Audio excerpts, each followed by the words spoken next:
समझ में आई बात आप?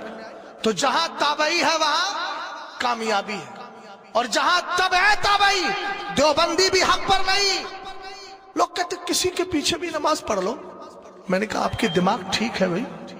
जब हुजूर ने फरमा दिया ला यक़बलुल्लाहु ली साहिबि बिदअतिन सलातन वला सौमन वला सदक़तन वला हज्जन वला उमरतन वला जिहादन फी सबीलिल्लाह वला सरफन वला अदला यखरुजु मिनल इस्लामी कमा तखरुजु शारतु मिनल अजीन। ध्यान से सुनिएगा, सरवर कायनात फरमाते हैं बद अकीदा बद अकीदा बद अकीदा बद अकीदा की अल्लाह न नमाज कबूल करता है, न सदका कबूल करता है, न रोजा कबूल करता है, न उम्रा कबूल करता है, न हज कबूल करता है, न ज़कात कबूल करता है, न फर्ज नमाज कबूल करता है, न नफिल नमाज कबूल करता है। अल्लाहु अकबर। वहाबी के पीछे नमाज पढ़ने खड़ा हुआ, क्या कहा? पीछे इस इमाम के। मैंने कहा था कौन? बोले वहाबी था। मैंने कहा हुजूर ने क्या फरमाया? बद अकीदा की नमाज कबूल। ऊंचा बोलो कबूल। मैंने कहा जब बद अकीदा की नमाज कबूल नहीं तो तू तो कह रहा है पीछे इस इमाम के, तेरी कहां कबूल हुई? सुनना मेरी बात को, मेरी तरफ देखें। हाँ क्या कहा? पीछे इस इमाम के। हुजूर फरमाते कबूल है ही नहीं। अब सरकार से ज्यादा जानने वाला कोई है क्या आज के दौर का? ये बरेलवियों ने इख्तलाफ फैलाया। मैंने कहा बरेलवियों ने इख्तलाफ फैलाया तो मरने के बाद पता चलेगा कि बरेलवी हक बताते रहे और तू उसको इख्तलाफ का नाम देकर शैतान का पिट्ठू बना रहा। एक बात याद रखें, सही और गलत का फर्क अगर आपने नहीं किया तो फिर आप दुनिया में किसी तरीके से भी मोतबर नहीं है।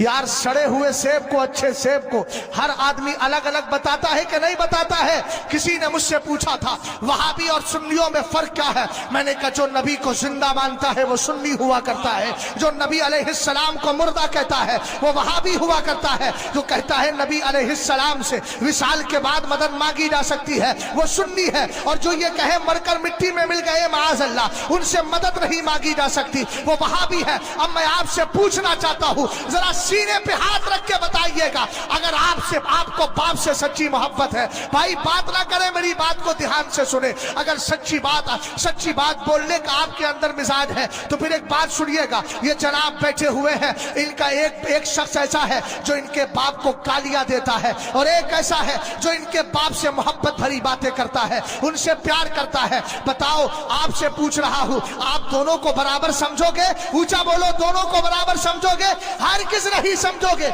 मैंने कहा जब बाप के गद्दार और वफादार को बराबर नहीं समझा जा सकता तो सरकार अलैहिस्सलाम के गद्दार और वफादार को बराबर कैसे समझते हो? हमें तो कुरान ने बता दिया है, ला तजिदु कौमन युमिनूना बिल्लाहि वल यौमिल आखिर युवादूना मन हाद्दल्लाह व रसूलहु वलौ कानू आबाअहुम औ अबनाअहुम औ इख्वानहुम औ अशीरतहुम उलाइका कतबा फी कुलूबिहिमुल ईमान। 28वां पारा है, सूरह मुजादला है, सबसे आखिरी आयत है। अल्लाह ने इरशाद फरमाया था, महबूब सुनो सुनो, जो ईमान रखते हैं अल्लाह और कयामत पर, आप उनको ऐसा नहीं पाओगे कि एक तरफ वो तुमसे और मुझसे मोहब्बत भी रखे और दूसरी तरफ मेरे और तेरे दुश्मन से दोस्ती भी रखे, अगरचे वो दुश्मन उनका बाप ही क्यों ना हो, उनका भाई क्यों ना हो, उनका खानदान का क्यों ना हो, रिश्तेदार क्यों ना हो। हमने कहा याद रखो, अगर ईमानी रिश्ता टूटता है तो खूनी रिश्ते की कोई हैसियत नहीं रहती। अगर अब भी नहीं समझ पाए हो तो जरा कुरान पाक के 12वें पारे को उठाओ।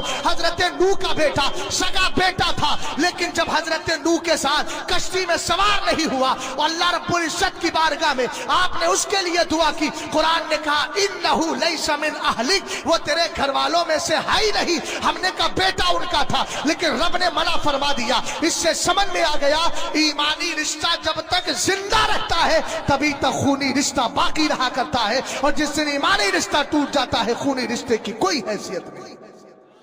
समझ में आई बात? आप हदीस मैंने सुना है, याद है? बद अकीदा ने मज़ारात औलिया को मिट्टी का ढेर कहा। आप कहते हो ढेर? किताबों में लिखा है उन्होंने, हम अपनी तरफ से थोड़ी कोई किस्से सुना रहे हैं। असातीरुल अव्वलीन थोड़ी है, पिछले जमाने के किस्से नहीं है, ये उनकी किताबों में लिखा है। लोग कहते हैं हमारे सामने तो कभी किसी वहाबी ने गुस्ताखी नहीं की। मैंने कहा जबान बंद कर, पगला गया है भाई।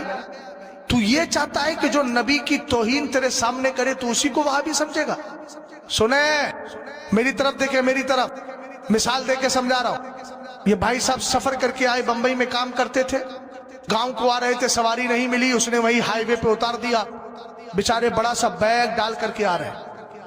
اور ڈال کر کے آئے. جیسے ہی گاؤں میں گھسے پہلے گھر کے دروازے پہ جیسے پہنچے اس گھر میں ہو رہی تھی چوری. پیچھے سے آ گئی پولیس. ان کو پکڑے گی کہ نہیں؟